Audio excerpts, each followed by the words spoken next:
Nakon ljetne stanke, košarkaški klub Lepoglava intenzivirao je svoje aktivnosti. I dok igrači bruse formu za novu sezonu u kojoj će se ponovno natjecati u Ligi bez granica, uprava radi na promociji košarke i kluba.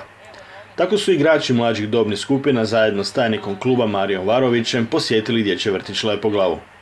Tamo su mališanima objasnili što je to košarka i kako se igra, predstavili im klubske dresove, odgovarali na brojna pitanja i pozvali ih da s roditeljima dođu na utakmice, bilo kao gledatelji ili kao sudionici zabavnog programa kojim uprava košarkaškog kluba Lepoglava želi svaku domaću utakmicu učiniti prilikom za popodnevno druženje i zabavu. S obzirom da je niz aktivnosti koje imamo u klubu bazirano na djecu, pa smo htjeli naše najmlađe uputiti u osnove košarke i upoznati kakve su aktivnosti naših košarkaša.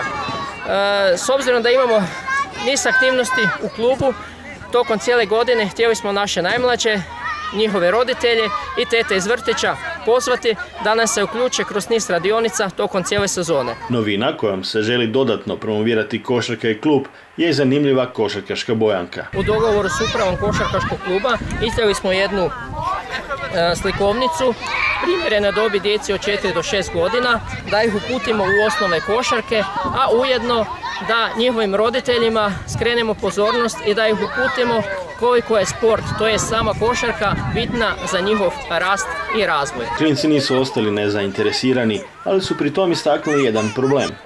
Na poziv tajnika kluba da dođu pogledati barem jednu utakmicu iz grupe se čuo glas: "Ja bih došao, ali ne znam gdje ste vi doma."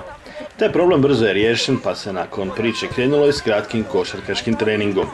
Uz asistenciju mladih lepoglavskih košarkaša, mališani su vodeći loptu, svatko kako je znao i umio, vješto vozili slalom između čunjeva.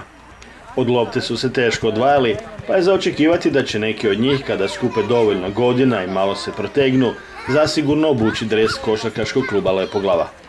Oni kojima kasnije baš neće biti do loptanja među obručima, moći će na neki drugi način, bilo plesom, crtanjem ili pjesmom, dati podršku košarkašima i uključiti se u klubske aktivnosti.